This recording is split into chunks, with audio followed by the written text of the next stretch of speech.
É tudo assim, esses cursos que a gente dá aqui, eu, Elael, o resto do pessoal, são todos cursos mutantes, né? Então eles começam de um jeito e você vai vendo que não é para ser bem exatamente daquele jeito, a gente vai mudando, né? Mas a gente tenta entregar o que o cliente está querendo, está interessado, né? Mas a gente olha para a cara do cliente também, para ver se o que a gente entrega serve para ele ou não, né? Então a gente vai adaptando algumas coisas e tal, e de ontem para hoje eu percebi, né, que eu precisava gastar um pouco de tempo a mais, né, para falar um pouco sobre sessões de choque, aí indo um pouco para trás sobre matriz S, né, e sobre um pouco de cinemática também, que vai ser necessário para cinemática relativista, que vai ser necessário para a gente entrar nessas questões específicas mesmo das interações fortes, né? Então a aula de hoje ainda é uma aula onde a gente não vai falar essencialmente de QCD, né? Talvez demore a gente falar de QCD aqui, mas tudo bem. Mas a gente vai estar preparando o terreno para chegar nisso aí com uma certa consciência, né, do que está acontecendo, né? Então, para começar, então, vamos pensar, o curso chama-se Aspectos Fenomenológicos da Cromodinâmica Quântica, né? Então, o que fenomenologia do quê, né, que a gente está procurando analisar? E a resposta é uma resposta genérica da física de partículas, né? Como é que você estuda as interações fundamentais? Como é que você estuda as partículas elementares? Você estuda as partículas elementares através de colisões, né?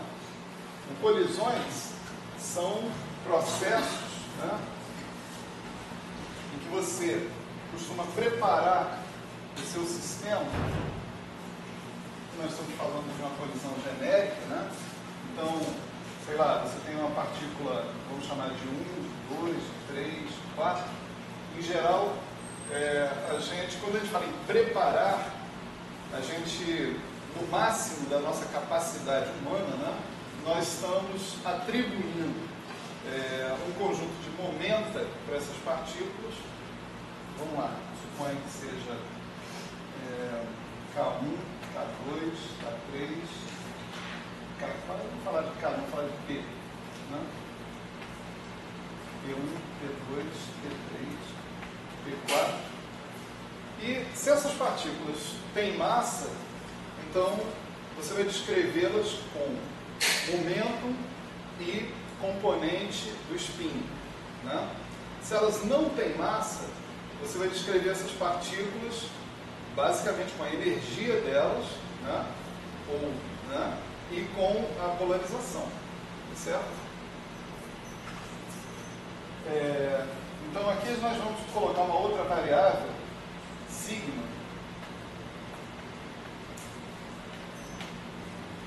né, que vai ser utilizada para descrever, né, a presença dessas partículas, né, a situação original na qual essas partículas estão. Então essa situação original é uma situação que você controla, é você que monta isso, né? Imagina você no LHC, você manda um feixe de prótons numa direção, um feixe de prótons na direção oposta, você vai acelerando e você vai controlando a energia que você está dando para esse feixe de prótons, né? Até você saber mais ou menos qual é essa energia. Você pode abrir mão de saber as polarizações desses prótons ou não abrir mão. É claro que a regra da mecânica quântica é: se eu quero saber alguma coisa, eu tenho que medir, né? Não é isso? Então, se eu meço uma polarização, eu preciso de um aparato de medida que provavelmente vai retardar a energia que esses prótons podem vir a ter, né? Ou retardar ou inviabilizar, né, eu conseguir prótons ultra-relativistas, né, por exemplo. Então, uma situação, tem duas situações que você leva em consideração os spins ou helicidades das partículas que você está colocando no seu estado inicial, você diz que você está fazendo um experimento com polarização. Né? Quando você não leva em consideração o spin ou a helicidade, você diz que você está fazendo um experimento com partículas não polarizadas. Tá certo? Bom, essas partículas evoluem, né? Em algum momento, acontecem coisas estranhas com elas. Né? Coisas estranhas que nós não temos acesso. Nós não olhamos o que está acontecendo em geral ali, nessa região achurada aqui. Né? A gente só sabe que acontece algo misterioso chamado interação. Elas interagem entre si. Né? O que a gente olha, né, no final é o resultado dessa interação. E atenção, só para relembrar novamente os princípios da mecânica quântica, os resultados dessa interação não são únicos. Né? Você, com as mesmas condições iniciais, você pode terminar com o resultado 1, o resultado 2, o resultado 3, o resultado 4, o resultado 5. Né? Na verdade, são infinitos resultados que você tem. Infinitos resultados em termos da variação dos momentos dessas partículas, da variação do tipo dessas partículas, né? Do número dessas partículas, né? De tudo isso está sujeito à variação. Você não precisa conservar a massa de partícula nenhuma. Massa é só uma forma de você falar energia. Então, como energia pode ser transferida, massa também não tem obrigação nenhuma de ser conservada. Né? Então, o que você olha no final, né, é um dos possíveis resultados do experimento de colisão que você fez. Né? Vamos chamar isso aqui de K1, sigma 1', melhor assim, P1', sigma 1', P2', sigma 2', P3', sigma 3', P4', sigma 4'. Certo? Poderia acontecer de você ter tido, aqui nós estamos falando de 4, né? Mas poderia falar de 5, 6, 7, não sei quantos, e na saída também, estou falando de 4, poderiam ter entrado 4 e saído 5, poderiam ter entrado 4 e saído 2, poderiam ter entrado 4 e saído 8 partículas. Né? Tudo isso pode acontecer contanto que certas leis de conservação, né, sejam respeitadas. Né? Certas leis de conservação que a gente sabe que não são violadas. Então, já que eu não tenho certeza que é sempre isso que vai acontecer, quando eu fizer um experimento de colisão quântica, né, o que eu posso calcular a respeito disso é a probabilidade desse tipo de processo acontecer. Certo? Então, vamos supor que a gente esteja, né, considerando o estado do sistema aqui em t igual a menos infinito, vamos dizer, num tempo anterior, um tempo muito anterior à colisão, né, como sendo, eu vou chamar de alfa desse estado, tá certo? Esse alfa é uma espécie de multi-índice, ele vai designar a situação de cada uma dessas partículas que compõem a situação original. Né? Então, alfa vai ser P1, sigma 1, e vamos supor que essa partícula ainda seja caracterizada por um outro conjunto de números quânticos, que pode ser carga, pode ser número bariônico, pode ser estranheza, pode ser um monte de coisas. Né? Eu vou chamar genericamente esse conjunto de números de N1, certo? Então, P1, sigma 1, N1, P2, sigma 2, N2, assim por diante, tudo que for necessário. Vamos supor que a situação final eu vai descrever também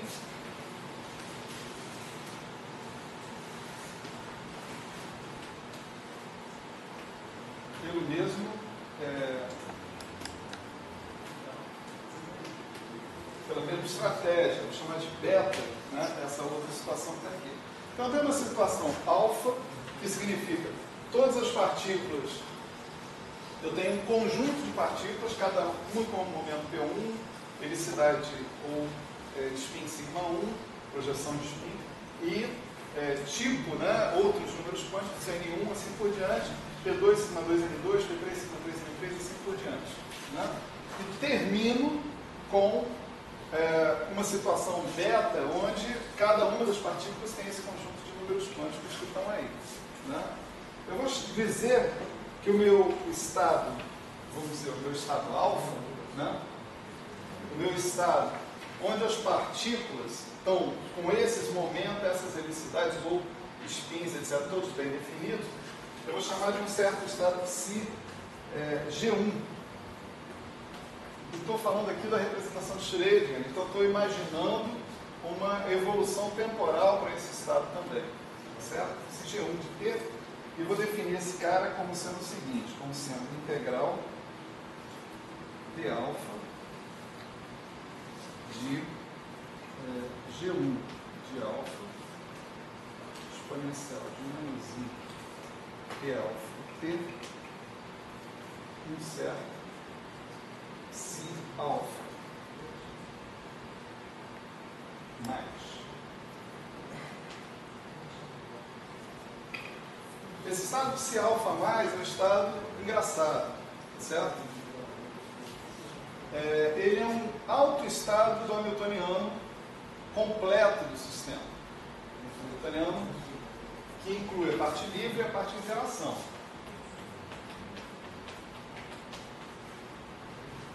Então, esse cara aqui é um autoestado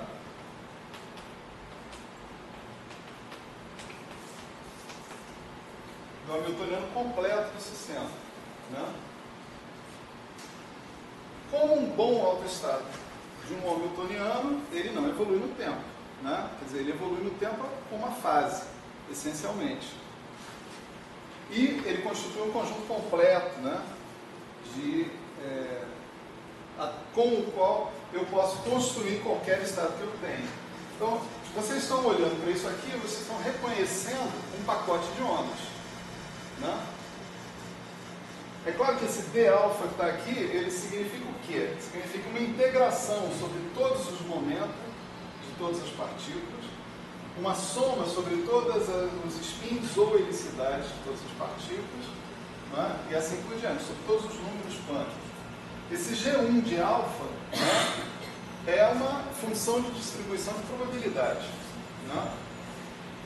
Quer dizer, ele é concentrado em alfa igual a esse valor aqui, certo? A esse valor particular.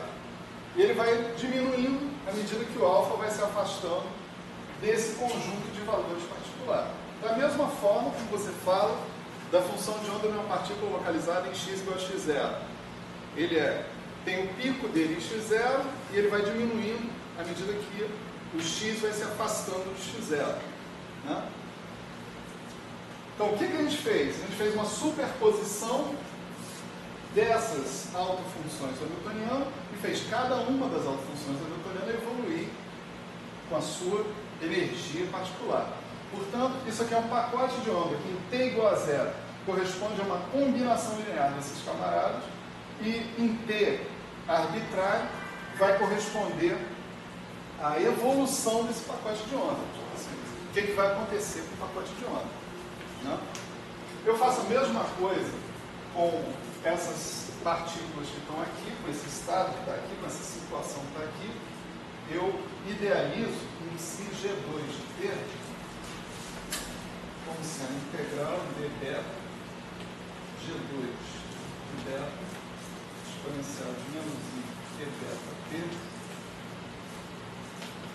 se beta, vou chamar agora de menos. Né? Eu boto o índice menos e o índice mais por uma outra razão. Eu também vou pedir que os psi betas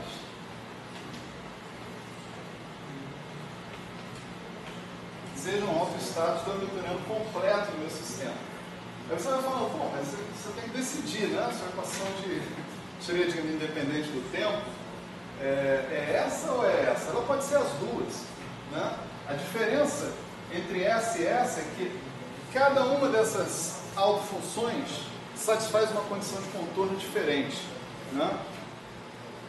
Essas autofunções que estão aqui, elas satisfazem condições de contorno que fazem com que elas possam ser vistas como autofunções livres, né? Em t igual a menos infinito. Ou seja, se eu montar um pacote de onda com esses caras, em t igual a menos infinito, esse pacote de onda vai evoluir para uma superposição de autofunções do hamiltoniano livre. Vamos chamar essas autofunções de φ.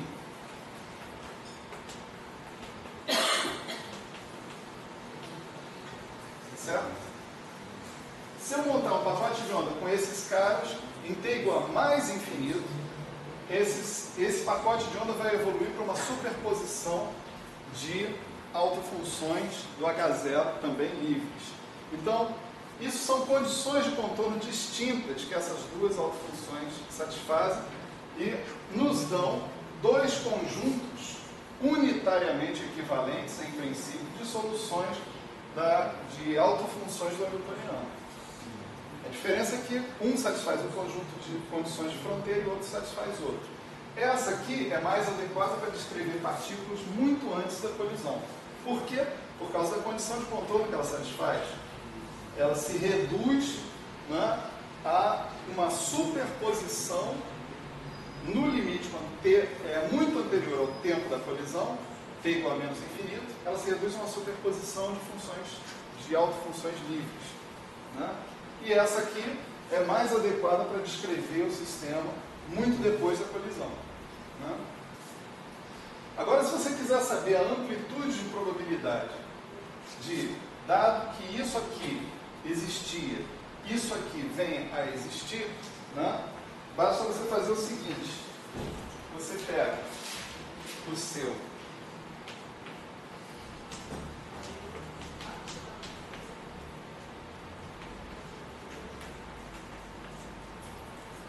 Si mais G1 de t, que a gente definiu ali, que representa em t igual a menos infinito a situação de todas aquelas partículas livres, tá certo?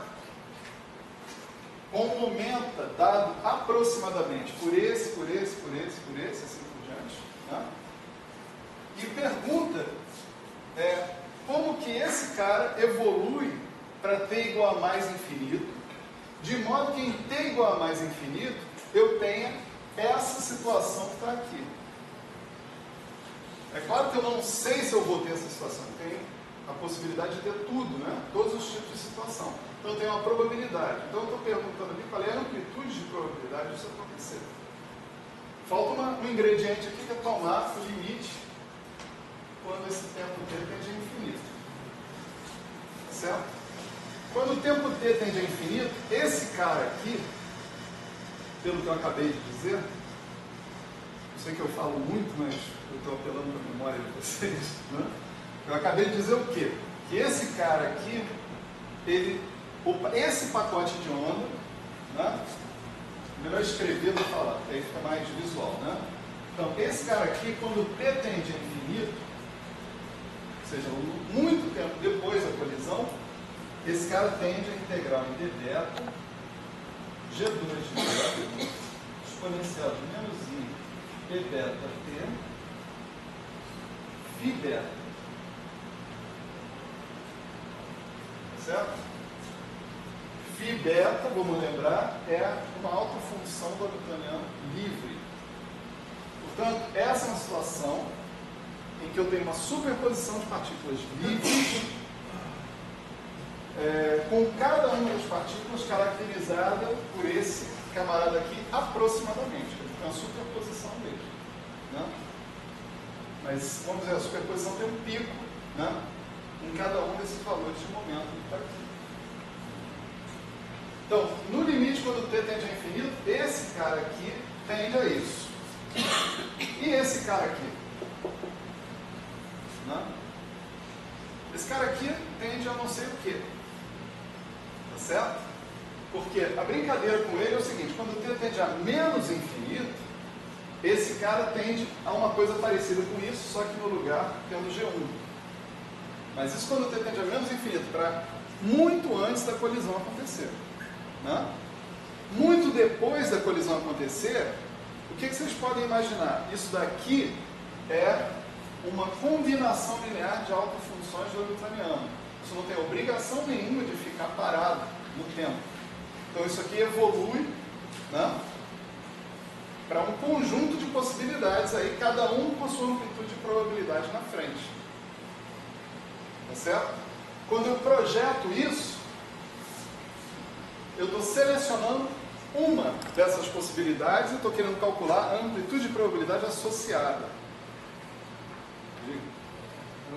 Uma coisa que eu não entendi de cálculo de ondas, se eu tivesse a capacidade de preparar o sistema muito bem, exatamente na condição, aí seria uma delta, esse G de alfa. Seria uma delta. Ah, tá, entendi. E no caso do... Só que você não tem essa capacidade. Não, peraí. Isso é muito importante. Você não tem essa capacidade porque isso não é um problema de mecânica quântica, né? Isso é um problema dessa variável P1, P2, P3, P4, essas variáveis serem todas contínuas. Sim. Né? O fato delas serem variáveis contínuas te diz que você nunca vai ser capaz, não interessa qual a capacidade do seu equipamento de medida, de dizer que o seu momento da partícula 1 é exatamente P1. Exatamente P1. Entende? Essa é a razão da gente precisar de funções de distribuição de probabilidade aqui. É um problema de mecânica clássica. Problema de mecânica clássica, em princípio. Uma pergunta. Quando você fala projetar, é projeção no sentido de função. Ali é o produto escalar, então, no espaço de Hilbert. Mas é no sentido de duas funções, se tirar o produto escalar de duas funções, que é a integral de uma por conjugada da outra? Se elas fossem funções, ali é Bright-Cat, se você quiser. Ah, sim. Certo? Isso daqui, que a gente não está usando a notação de Dirac, né? Isso aqui é um bra. Se eu quisesse, um cat, né? Se eu quisesse, eu faria isso e isso. Tá certo? Então aqui, o que você pode estar observando é isso aqui, né? Se G2 menos, se G1 mais. Certo? Só que eu não estou, desculpa que eu devia ter falado isso, né? Eu não estou usando a notação de Bright-Cat. Eu estou denotando um produto escalar usual no espaço de Hilbert com o símbolo de produto escalar que está ali. Isso pode ser ou pode não ser a integral de psi estrela psi, né? Psi estrela aqui, né? Alguma coisa assim. Pode ser ou pode não ser. Depende do conjunto completo de observáveis que você está utilizando, da representação que você está usando para falar com o cara. Mas isso aqui é o produto escalar e uma representação arbitrária, no princípio. Tá?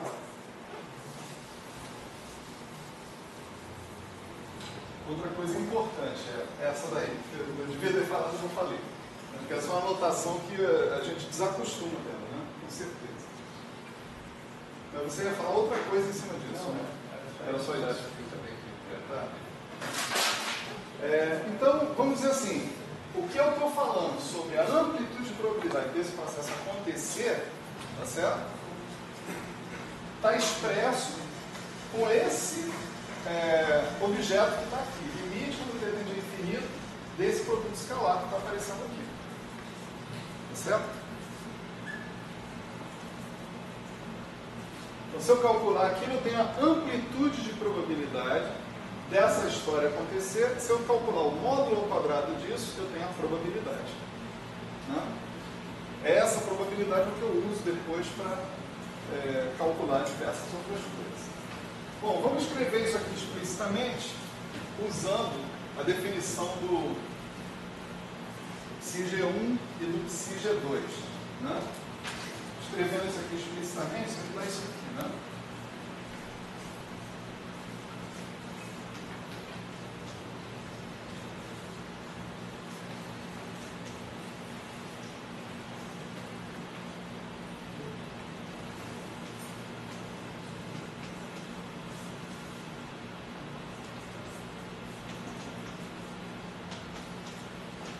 Certo? Você vê que a representação que eu estou implicitamente é a representação do momento. Né? Eu estou integrando sobre os momentos de todas as partículas. Né? Certo? Bom, se eu quiser saber, né, qual é a dinâmica, né, aonde interfere, onde intervém a dinâmica do problema. Nessa conta, quer dizer, o que isso aqui tem a ver, o que calcular isso aqui tem a ver com o meu aprendizado sobre as interações fundamentais. Tá certo? Por que eu faço um experimento de espalhamento? Por que o corpo se não fizesse aqui no limite dele para infinito? Não entendi, fala de novo. Eu não tenho no limite dele para infinito. Ah, desculpa, deixa eu informar. Vou escrever isso. Continua tendo que ser tomado esse limite. Tá? Então, como eu estava dizendo, o que tem a ver eu calcular essa quantidade com eu aprender sobre as interações fundamentais, sobre a dinâmica das interações fundamentais. O único objeto aqui nessa conta que reflete essa dinâmica é esse objeto aqui. Certo? Esse objeto envolve as autofunções do hamiltoniano completo, H0 mais B, tá certo? E envolve as autofunções, outro conjunto de autofunções do hamiltoniano completo. Como eu disse, isso aí são dois conjuntos de autofunções equivalentes, unitariamente equivalentes. Né? Se aquilo ali é um conjunto de autovetores do H e o outro é um outro conjunto de autovetores de H, e H é um observável, tem que haver uma transformação unitária, né? Ligando os dois. Essa transformação unitária é exatamente esse conjunto de coeficientes aqui. Certo? Essa transformação unitária me diz como é que eu mudo de base, da base que satisfaz as condições de contorno em T igual a menos infinito, para a base que satisfaz as condições de contorno em T igual a mais infinito. Tá certo? Então, a dinâmica, quer dizer, calcular, né? Eu calcular esses elementos de matriz que estão aparecendo aqui, significa eu calcular esses caras que estão aqui. E calcular esses caras que estão aqui significa resolver a equação de Schrödinger, encontrar os autoestados, né? Os autovetores do hamiltoniano completo. Não vale o hamiltoniano livre, não. Esse é o hamiltoniano completo. Né? Encontrar os autoestados do hamiltoniano completo significa resolver o problema dinâmico. Concorda? Se você encontrar todos os autoestados do hamiltoniano, você pode evoluir qualquer estado que você tenha no tempo. Simplesmente decompõe esse estado em termos desses autoestados do hamiltoniano completo, multiplique cada um deles por exponencial de menos i vezes a sua energia vezes o tempo, né? Soma tudo que você obteve com coeficientes adequados para que represente essa decomposição e você vai ter a sua evolução temporal de qualquer estado que você queira. Ou seja, você resolveu o problema dinâmico da sua teoria quântica. Né? Aí você pode voltar e encontrar estados ligados, você pode discutir o que você quiser, a partir do momento que você resolveu a questão dos autoestados do hamiltoniano. Você descobriu como é que você faz a evolução temporal. Né? Legal. Então, o problema é calcular isso aqui. Né? Isso aqui contém a dinâmica. Por quê? Porque isso e isso não são autoestados do hamiltoniano. Né? O resto, G1 e G2, sou eu que coloco. Né? G1 e G2 são as receitas de construção do pacote de onda que eu coloquei no início. Né? Exponencial de menos i é alfa menos e beta t também não tem mérito nenhum nesses caras. Né? Porque essas energias são contínuas. Eu estou considerando, eu estou falando de espalhamento. Né? Então eu sei quanto vale E alfa, eu sei quanto vale E beta. Esse E alfa eu tiro da condição de contorno que esse estado tem que satisfazer. Quando T tende a mais infinito, a superposição deles tem que dar uma superposição de estados livres, associados às mesmas energias. Qual é a energia de um conjunto de partículas representado por um estado livre? É a soma das energias de cada uma das partículas. Cada partícula tem energia dada pela relação de Einstein, né? Raiz quadrada de P2 mais M2. Né? Então, a energia inicial daquele estado alfa é raiz quadrada de P12 mais M12 2 mais raiz quadrada de Q2, 2 mais M2, 2 mais, e assim por diante. Então essas energias eu conheço, então esse pedaço aqui não tem novidade nenhuma. Não é como quando eu estou falando de estados ligados, que não valem todos os valores de energia, só alguns. E aí eu tenho que descobrir que valores são esses. Isso vai fazer parte do meu problema dinâmico. No problema de espalhamento, os valores da energia, os altos valores do Hamiltoniano já estão pré-determinados. Você não tem que se preocupar com isso. Você tem que se preocupar com as autofunções. Né? Então a dinâmica está toda aqui nesse produto escalar final que você está querendo. Você conseguir calcular esse produto escalar para qualquer alfa, qualquer beta, você tem a solução, você tem uma maneira de estimar a probabilidade disso aqui acontecer. Certo? Isso aqui é o que nós chamamos de elemento de matriz S. Certo? Essa é a matriz S. Então, a matriz S, ela carrega já o DNA dela, a dinâmica do teu problema físico. Né? Ela calcular, encontrar a matriz S significa essencialmente conseguir evoluir o seu sistema no tempo. Né? Essa matriz S tem algumas propriedades básicas que ela vai ter que satisfazer. Uma delas é a unitariedade, ela tem que ser unitária. Né? Isso você pode provar a partir da definição da matriz S, sem maiores problemas. Né? E você tem um operador que você pode escrever que está associado com essa matriz S, que chama-se operador S. Ou seja, qualquer que seja o seu elemento de matriz, você sempre pode definir um operador hermitiano, né? Tal que os elementos de matriz desse operador entre estados livres reproduzem esse conjunto de números que você tem. Né? Então, aquele é um elemento de matriz S, é o elemento beta-alfa da matriz S, e esse cara que está aqui é o chamado operador S. Né? Esse aqui é a matriz S.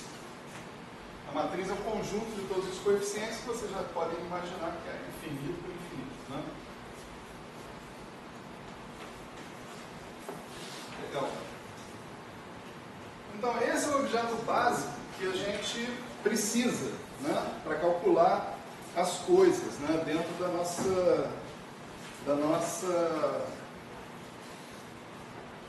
nosso mundinho, né, da física de partículas. Né? A gente está interessado, não. O máximo que a gente consegue fazer é estudar a interação a partir de colisões. Certo? As colisões são uma estratégia que a gente tem para poder estudar a interação. Então, só para a gente perder um pouco o medo da matriz S, eu vou escrever sem demonstrar, isso não dá tempo de a gente fazer esse tipo de coisa, isso aqui é outro curso. Né? Eu vou fazer um roteiro também para vocês, vou mandar por e-mail para todo mundo. Tipo assim, tudo isso que eu estou citando, onde é que está? Né? Em que lugar está lá no professor Global? Né? Essa matriz S possui uma expressão, vamos chamar de expressão perturbativa, né? Que pode ser escrita dessa forma.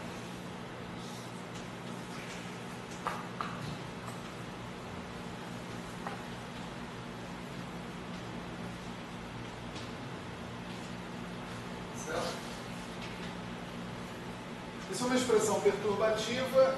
É claro, então, que você tem termos de ordem mais alta, chegando por aí, né, se você precisar. Aqui está entrando explicitamente a hamiltoniana de interação, ou potencial, certo? Se esse cara for caracterizado por uma constante, lambda, por exemplo, isso aqui é uma série de potências, tem o termo independente de lambda e tem o termo lambda. Daí você vai ter os próximos termos, lambda 2, lambda 3, lambda 4, assim por diante. Né? Isso daqui é o que a gente chama de aproximação de Born.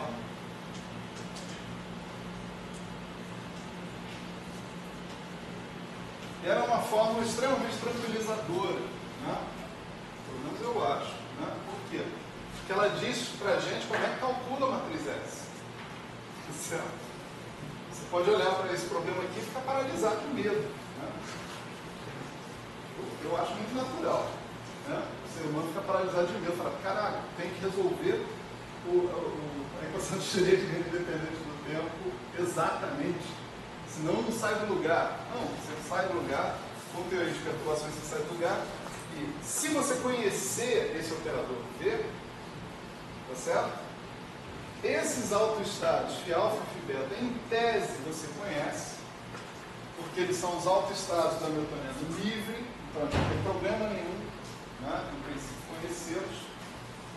Não tem problema nenhum, tem que ser tomado com alguma reticência, porque a construção deles também é razoavelmente malandra, né?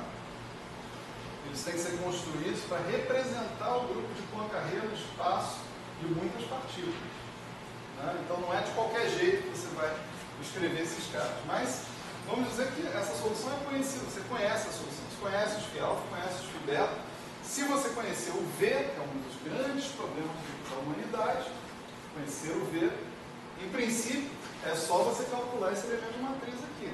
É cálculo duro, mais nada. Né? Então, se você conhecer o V, lembra que a aula passada, uma das grandes motivações para tudo que a gente fez foi conhecer o V. Né? Propor Vs aceitáveis. Quer dizer, para isso era o tal do princípio de Gauge, né? O princípio de calibre. Né? Que a gente fala transformar a simetria global em simetria local. Por quê? Porque eu obtinha termos de interação. Termos de interação são o quê? Aqueles Vs, pedaços do V. Certo? Então, se você conhece o V, isso aqui é uma fórmula que te permite calcular direitinho a matriz S, né? Pelo menos em primeira ordem de teoria de perturbações, ou seja, em situações em que a constante de acoplamento é pequena.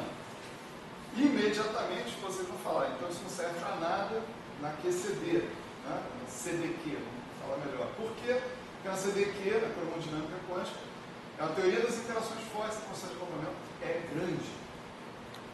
E aí eu falo para vocês, em baixas energias, em altas energias, você pode usar outras constantes de acoplamento, outra constante de acoplamento adequada à sua faixa de energia que você estiver trabalhando, e eventualmente essa fórmula aqui volta a ser útil para a gente. Né? Vocês veem que é uma espécie de vai e vem, né? Você, para chegar nessa fórmula aqui, você teve que ignorar uma série de dificuldades que provavelmente, se você encarasse elas da primeira vez, você não andaria para lugar nenhum. Né? Passando por cima delas, você volta a essas dificuldades lá no futuro, que elas vão ter que ser encaradas, vão ter que ser superadas. Né? Não tem saída. Então, essa é a matriz S e essa é uma maneira perturbativa de calcular a matriz S. Agora, com essa maneira perturbativa de calcular a matriz S, eu ainda não posso ficar muito satisfeito. Né? Basicamente pelo seguinte, porque eu preciso de uma forma sistemática de abordar esse cálculo. Né? A forma sistemática de abordar esse cálculo é a partir da teoria quântica de campos. Né? A teoria quântica de campos é a maneira que você tem de construir esse V de maneira que todos os requerimentos de simetria físicos sejam obedecidos. A invariância de Poincaré, a conservação da carga elétrica, a conservação de número bariônico, a conservação de estranheza, quando for o caso, né? A conservação de, sei lá, de outras coisas. Né? Então, se você não tiver campos quânticos relativísticos, vai ser muito difícil você construir esse V. Você tem uma profusão de possibilidades para colocar aí, e você pode facilmente ficar perdido nessa profusão de possibilidades. No entanto, depois que você constrói a coisa em termos dos campos, os campos parece que ganham vida própria, né? E aí você sente a necessidade de escrever essa fórmula para calcular a matriz S diretamente em termos dos seus campos, né?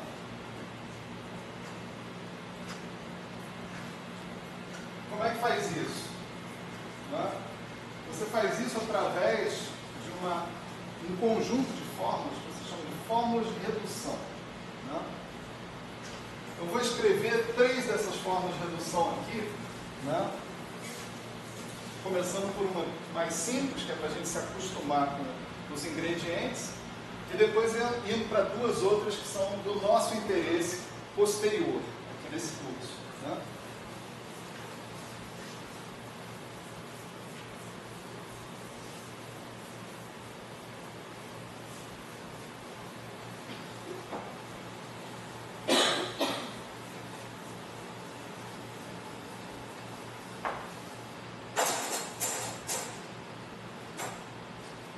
Então, a fórmula de redução, né, em geral, ela faz exatamente esse serviço que eu estou falando aí. Ela vai exprimir o seu elemento de matriz S em termos de uma maneira consistente de calculá-lo em termos de campos, né? Então, vamos supor que a gente esteja trabalhando com partículas escalares, certo? Partículas de spin zero, né? Partículas de spin zero são descritas por campos escalares. Os campos escalares são campos que satisfazem, são operadores de campo que satisfazem o seguinte: sobre uma transformação de Poincaré, aqui uma transformação de Poincaré, para definir lambda A, né? Você imagina o seguinte: x' é lambda mais aí.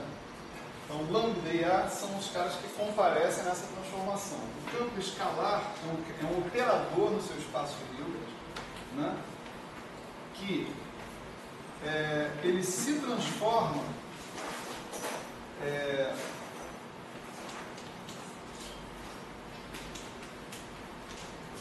por uma transformação de Poincaré genérica. Veja que a minha transformação de Poincaré no espaço quadridimensional tem um análogo no espaço de Hilbert, que é implementado por um operador unitário. Esse é o teorema de Wigner, né? Toda e qualquer transformação de simetria tem que ser associada no espaço de Hilbert a um operador unitário. Então, quando você faz uma transformação de Poincaré no teu espaço quadridimensional, os objetos do seu espaço de Hilbert, os operadores dele, têm que sofrer essa transformação unitária, tá certo? E o resultado disso, né, é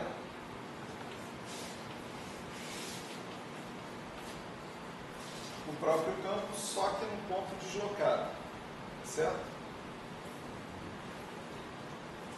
Então, isso aqui é um campo escalar e tem várias razões que levam a gente a associar esse campo escalar com partículas de spin zero, certo?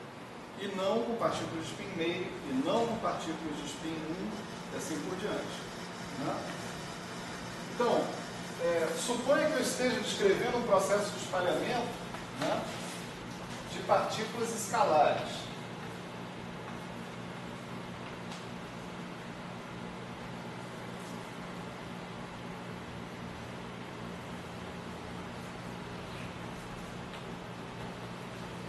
Outra maneira de dizer isso, um pouco mais megalômana, é dizer: suponha que o mundo só tenha partículas escalares. Mas é muito difícil supor isso, né? Enfim, vamos supor que o mundo só tenha partículas escalares. Então, a gente está imaginando um processo de espalhamento onde você tem partículas escalares no início, partículas escalares no final. Então, um campo escalar vai ser o objeto que vai identificar os graus de liberdade do sistema. Então, quando eu falar do elemento de matriz S associado a esse processo que está aqui, vamos chamar de S beta alfa, né? Eu vou poder escrever esse elemento de matriz S, né, da seguinte maneira. Com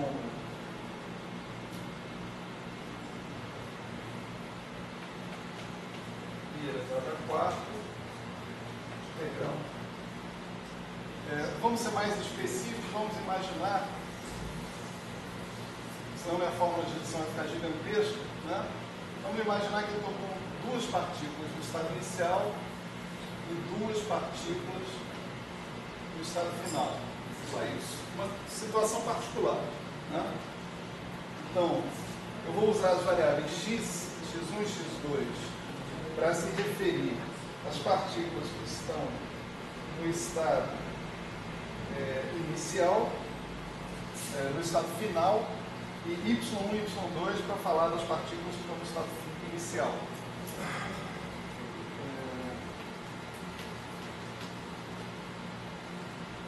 Aqui eu tenho exponencial de I, K1 x1 menos K2 x2 menos P1 y1 menos P2 y2.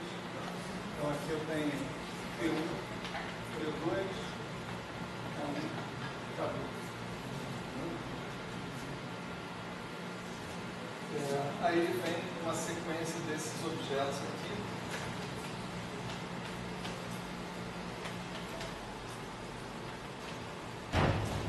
Vamos supor também que todas as partículas escalares que a gente está considerando são idênticas, então todos têm a mesma massa, né?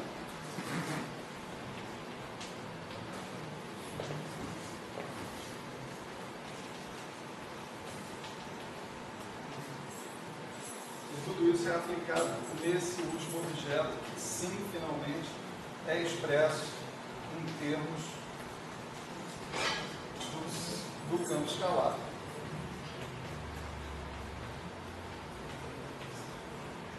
Certo?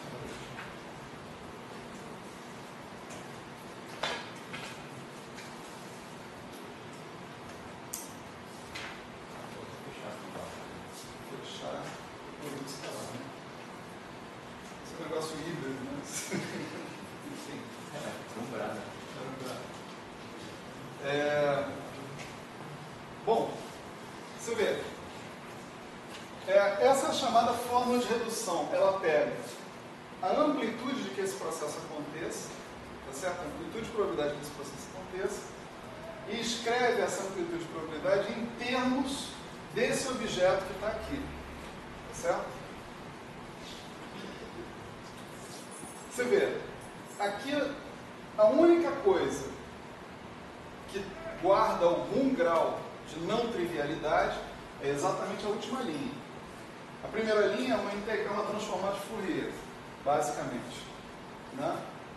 A segunda linha é a aplicação de certos operadores diferenciais sobre uma certa função desses argumentos, x1, x2, y, y2. A gente sabe aplicar esses operadores. Se você me der a função, eu aplico os operadores, não tem problema nenhum. O que é mais complicado é esse objeto que está aqui. Esse objeto envolve várias coisas não facilmente obteníveis, né? A primeira delas é o próprio campo escalar. Esse campo escalar que está aí, ele não é qualquer tipo de operador, mas ele é um operador de campo interagente. Isso significa que ele satisfaz equações de Heisenberg associadas com a newtoniana completa do seu sistema. Ou seja, vamos supor que eu tenho formalismo canônico, eu tenho campo, né? E eu tenho um momento canonicamente conjugado ao campo, certo? As equações de Heisenberg vão ser coisas dessa forma, né?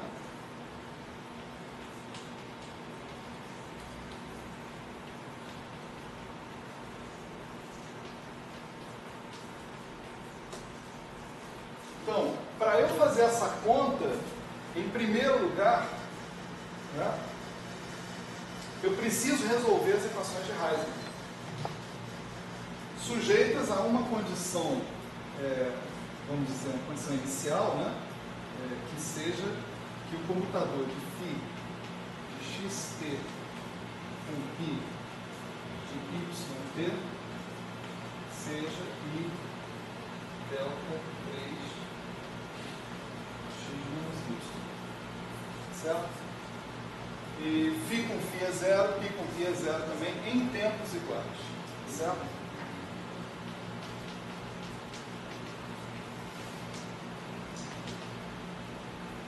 Mas não é só isso. Esse estado zero que está aparecendo aqui, né, é o chamado vácuo. Ele é também o alto estado associado com a menor energia do meu hamiltoniano completo. Tá certo? Ele é aniquilado pelo meu hamiltoniano completo. Ele poderia não ser aniquilado e ter uma energia infinita também. Mas a gente subtrai essa energia infinita dele de modo que dê zero. Né? Que ele seja aniquilado pelo hamiltoniano completo. Né? Então, essa é uma equação extremamente não trivial. Quer dizer, encontrar o estado que é aniquilado, que é o estado de menor energia do meu hamiltoniano completo, não é uma tarefa trivial. Né? E encontrar as soluções para essas equações de Heisenberg, que são, depois que você substituir o teu hamiltoniano completo, você vai ver que são equações não lineares para operadores quânticos, não é para funções, é para operadores. Tá certo? Esses caras aqui são operadores. Né? Então, sem chance. Assim, você pensa assim, bom, se o meu problema, se a minha estratégia para abordar esse problema for essa, eu estou ferrado, não esquece, vou mudar de assunto, estudar música, que é mais fácil. Não. Por sorte, não, né? Tem abordagens, várias abordagens para coisa suaviza. Né? Você não precisa encarar esse problema de frente, peito aberto, como eu estou mandando aqui. Ok? De fato, existem técnicas para a gente calcular qualquer tipo de função de Green perturbativamente. Né? Existem algumas situações até como você calcular essas funções de Green de maneira exata. Né? Mas são poucas situações específicas, eu diria basicamente 2 dimensões. Né? 4 dimensões espaço-temporais que eu saiba não tem. Né? Solução exata para uma coisa desse tipo. Né? Isso que está aparecendo aqui, né, é o que nós chamamos de uma função de Green. Né?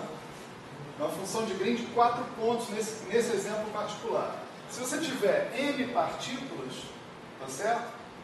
N1 no estado inicial, N2 no estado final, tal que N1 mais N2 seja igual a N, você vai ter N campos aqui, certo?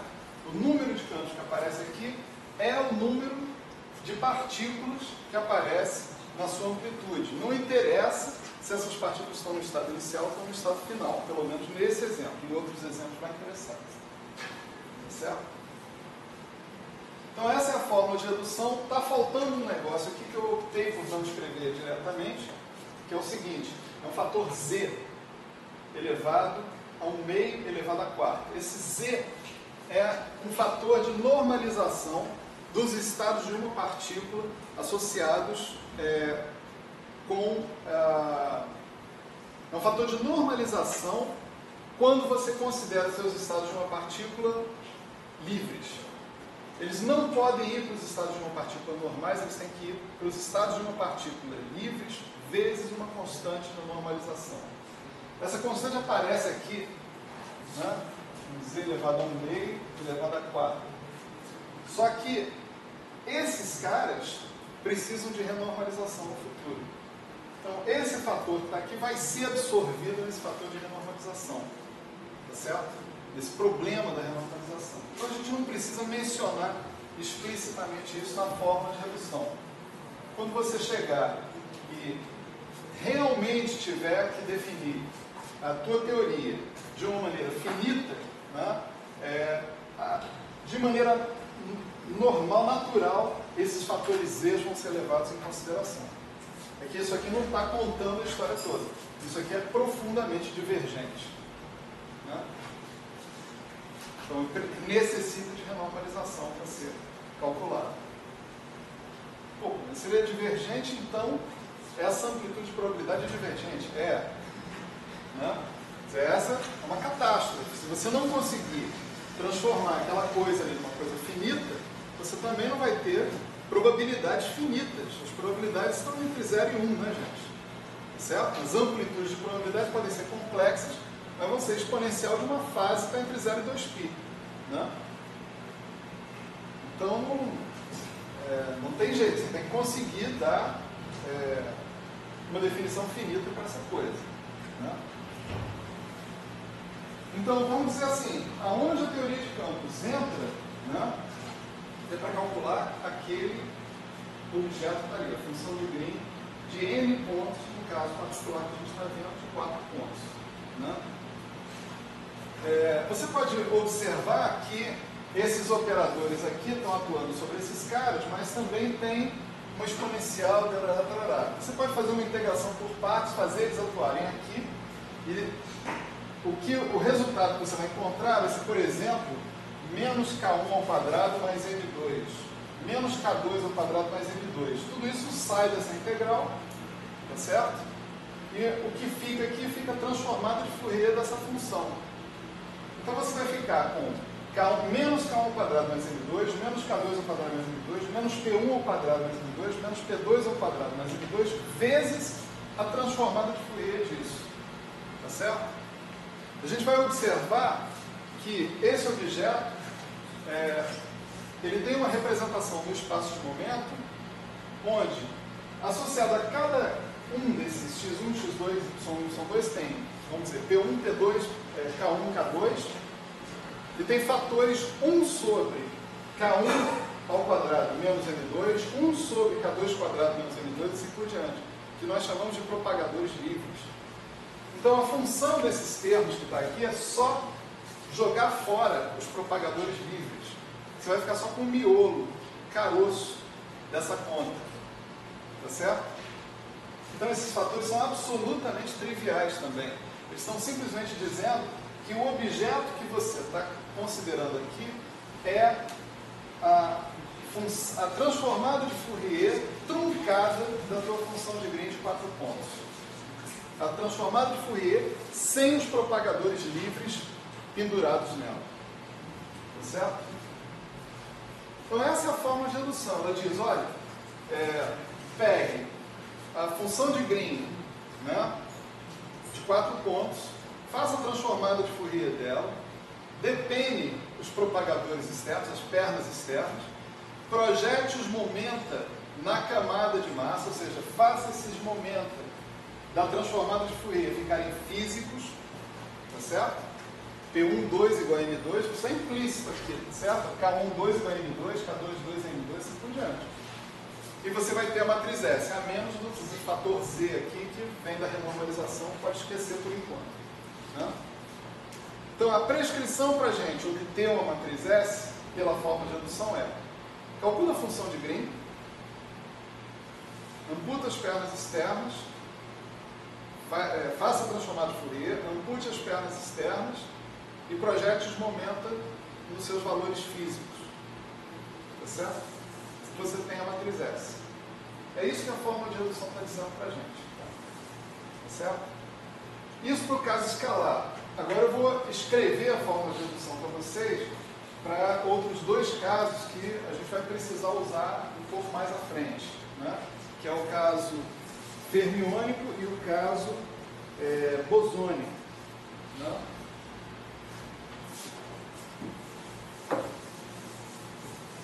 O caso bóson vetorial, né? Campo vetorial.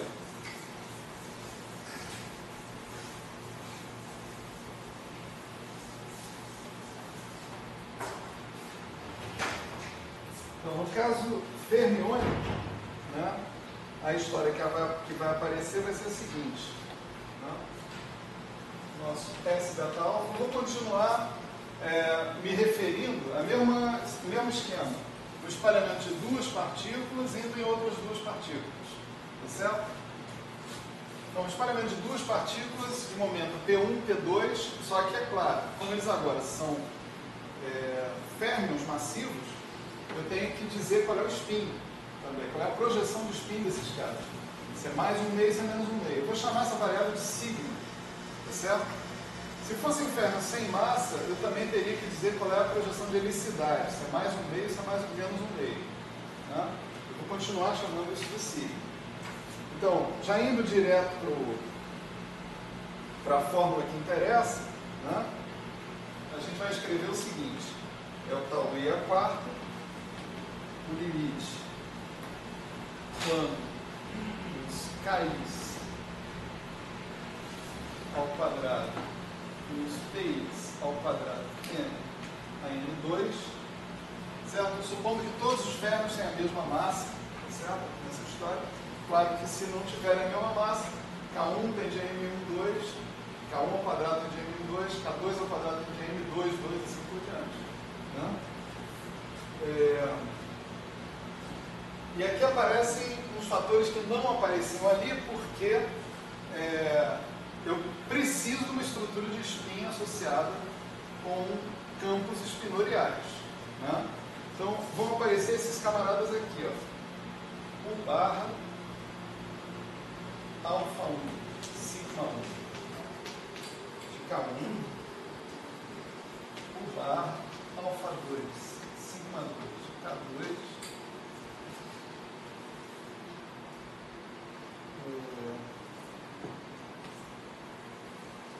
N menos K/1 alfa 1 alfa 1', N menos K/2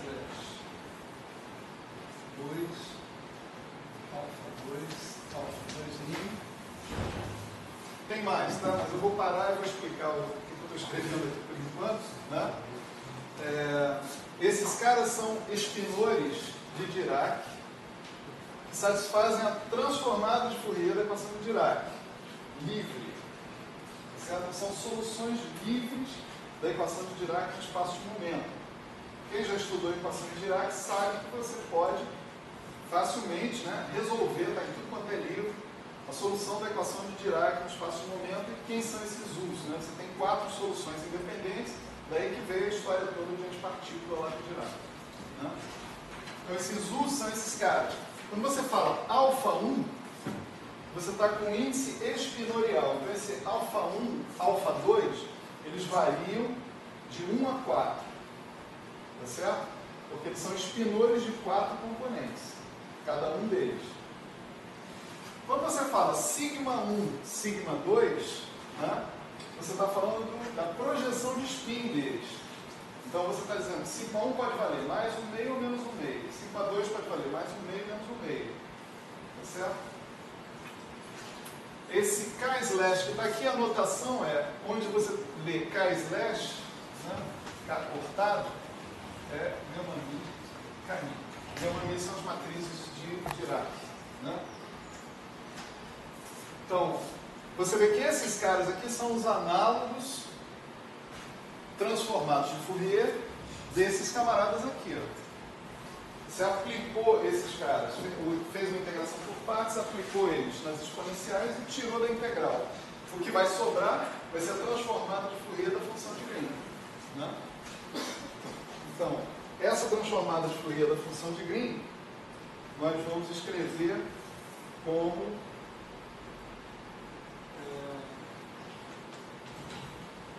G, vou chamar assim, G4, til, ela vai possuir índices alfa 1', alfa 2', beta 1', beta 2', e ela tem momentos, momento menos K1, Q1, Q2. E agora vem as coisas penduradas do outro lado, que são esses outros operadores de projeção aqui. P/1, beta 1', beta 1, beta 2', beta 2, lambda delta 1, Q1, lambda 2, delta 2, Q2. Aqui está faltando, deixa eu ver, peraí.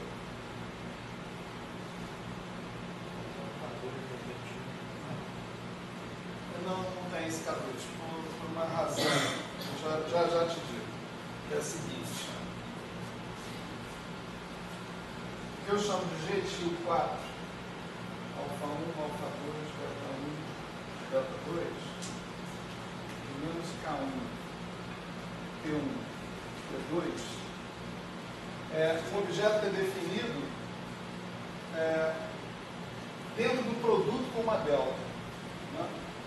Então eu tenho 2π a quarta, delta de K1 mais K2, menos P1, menos P2. E isso aqui, a definição desse produto, dessas duas coisas, tá certo? É uma coisa assim, B4x1, B4x2, B4y1, B4y2, exponencial de K1x1 mais K2x2 menos P1y1 menos P2y2 vezes o valor esperado do vácuo, produto temporalmente ordenado, em si alfa 1 x1, si alfa 2 x2, si bar delta 1 y1, si bar delta 2 y2. Certo? Qual é a jogada nessa definição com essa delta? É a seguinte: essa função de Green ela tem que refletir em a simetria de translações da sua teoria, a simetria de Poincare, que em particular se reflete na simetria de translações. Isso aqui só pode ser invariante translacional se ela for proporcional a uma delta de conservação de todos os momentos. Então, o resultado de fazer essa transformada de Fourier desse lado é uma delta daquelas vezes uma função, uma certa função de K1, K2, P1, P2. Tá certo? Você usa essa delta para eliminar um desses momentos em função dos outros. Por exemplo, eliminar K2 em função de K1, P1 e P2. Por isso a gente escreve essa função aqui só em termos de 3 argumentos. Certo? Então vocês veem que essa forma de redução para Fermions, ela complica um pouquinho, né? Mas essencialmente o que ela está trazendo aqui são elementos associados com a equação de Dirac livre. E sempre vai ser assim. Sempre você vai ter operadores associados com o teu campo livre atuando sobre a sua função de Green de campos interagentes. A função desses operadores vai ser remover os propagadores livres da sua função de Green de campos interagentes. Então, novamente, esse objeto que está aqui, ele vai ter uma estrutura assim. Ele vai ter uma estrutura complicada, que é essa função aqui de K1, P1, P2, etc. e tal, né? E ela vai ter 4 pernas aqui, que são os inversos desses objetos. Portanto, quando esses objetos atuarem, o efeito deles vai ser tirar essas 4 pernas e deixar só o caroço, só o miolo desse objeto ali. Certo?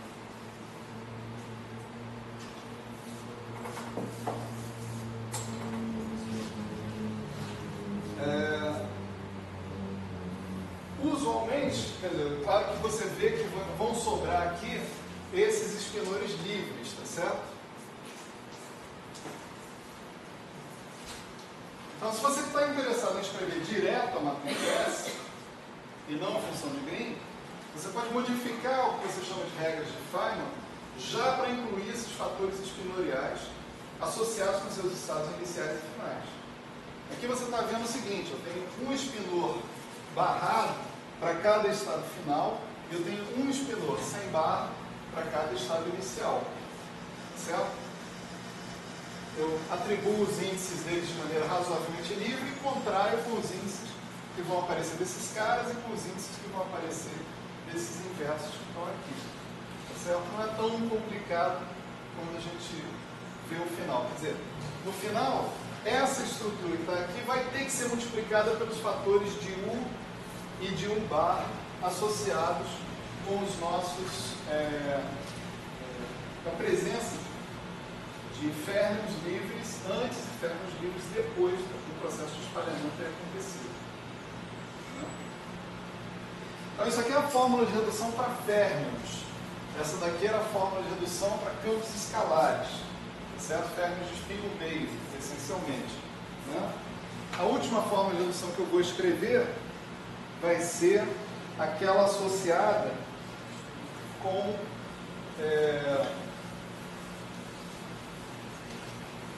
novamente, antes de eu escrever isso aqui, esses campos que estão aqui são campos de Heisenberg.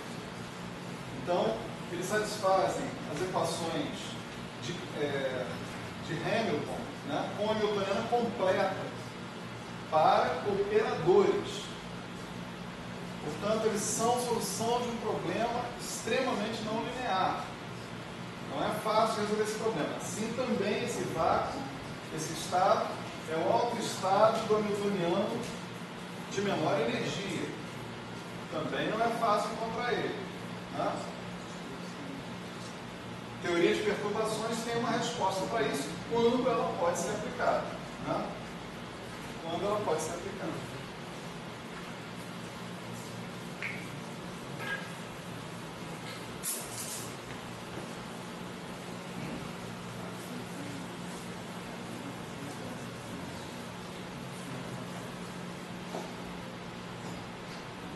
Então, vamos lá.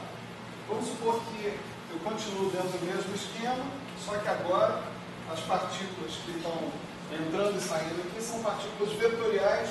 E para simplificar a fórmula de redução, eu vou dizer que são partículas vetoriais massivas, com massa. Certo? Então, o nosso elemento de matriz S nessa situação só existem campos vetoriais com massa e a mesma massa no universo. Tá certo? Não existe mais nada. Que universo é esse? Eu não sei, mas tudo bem. Então, novamente, a gente tem o I elevado a 4, a integral d4x1 até d4y2, né? A exponencial de K1x1 menos Q2y2, né? Aí você vai ter agora os caras que representam a equação de movimento livre dos seus campos vetoriais massivos. Um campo vetorial massivo satisfaz a mesma equação de Klein-Gordon, mais uma condição subsidiária, que é a divergência, a quadro de divergência dele é zero. Certo? Dni a mi igual a zero. Isso não é uma condição de gauge no caso do campo vetorial massivo, isso é uma condição subsidiária. Né? Então, D'Alembertiano x1 mais n2 até D'Alembertiano y2 mais n2. E agora, no lugar daqueles espinores básicos que estão aparecendo ali, aparecem vetores de polarização.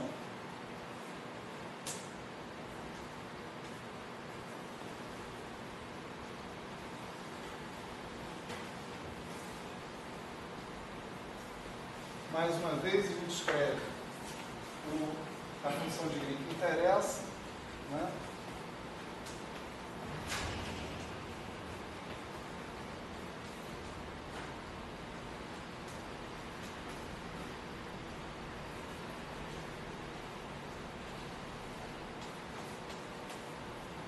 E os vetores de polarização finais aqui, epsilon 1, lambda 1,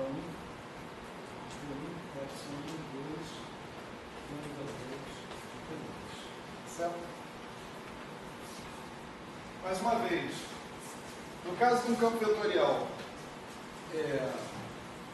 massivo, eles podem ser sempre, né, expressos como uma combinação linear de três campos, cada um deles associado com uma dessas direções de polarização. Essas direções de polarização são representadas por quadrivetores. Epsilon Mi1, Epsilon Mi2, Epsilon Mi1, Epsilon Mi2 são quadrivetores. Assim, esse é o índice de Lorentz que varia de 0 a 3. Né? Sigma 1 e Sigma 2 são índices de spin, porque a gente está falando de um campo vetorial massivo. Então, ele tem spin 1 E o spin 1 tem 3 projeções de polarização. 1, 0, menos 1. Tá certo? Então, sigma 1, sigma 2, lambda 1, lambda 2 variam de 1, 0 a menos 1. Tá certo? E a função de Green que está aparecendo aqui no final, novamente, como eu já disse antes, né? São campos vetoriais massivos que satisfazem as equações de Heisenberg associadas com a Hamiltoniana completa, ou seja, equações não lineares, praticamente impossíveis de ser resolvidas, né? O vácuo é o vácuo do teu Hamiltoniano completo também, o estado de menor energia do seu Hamiltoniano completo, também tem que descobrir isso. Agora, a feliz coincidência é que esse objeto como um todo satisfaz, né, regras, há regras para que a gente consiga calcular esse objeto perturbativamente. Né? Então, essas fórmulas, eu vou me reportar essas fórmulas no futuro, próximo, talvez na próxima aula. Né? Calma que a aula não está acabando. Para que a gente possa entender, né, a constituição da nossa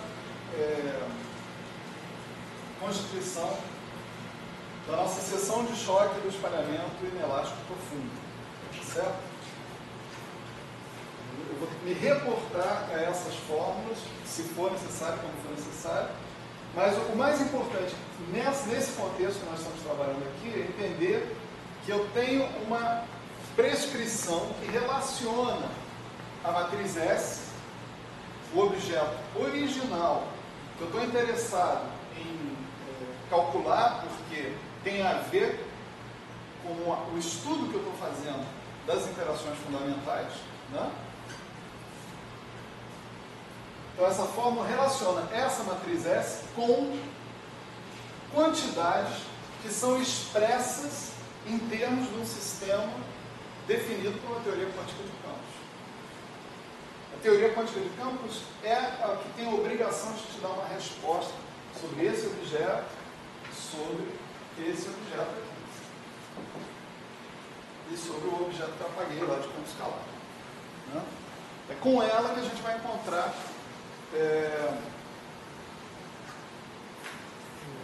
uma resposta sobre quem é esse cara. Substitua aí e faça a conta para a matriz S. Né? Se vocês nunca estudaram teoria quântica de campos, a insegurança é imensa nesse momento. Né? Posso reconhecer claramente isso. Mas o que eu queria tranquilizar é que existe uma maneira padronizada de abordar esse problema.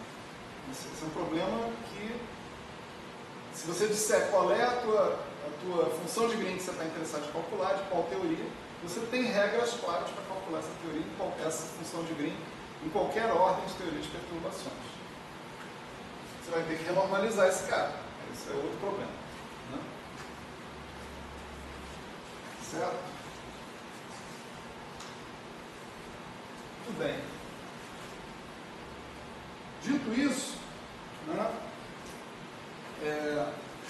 a gente se preocupou até o momento com esse pedaço aqui da aula, matriz S, essencialmente, né, que define que tipo de objeto é do nosso interesse calcular, para depois comparar com os dados experimentais. Agora, se eu partir para a comparação com os dados experimentais, eu tenho que me perguntar como é que eu vou medir concretamente essa probabilidade, essa amplitude de probabilidade. Qual é o objeto, qual é o instrumento experimental que eu vou utilizar para fazer essa medida, né, associada com esses objetos aí, com essas amplitudes de probabilidade. Aí que entram as seções de choque. Né?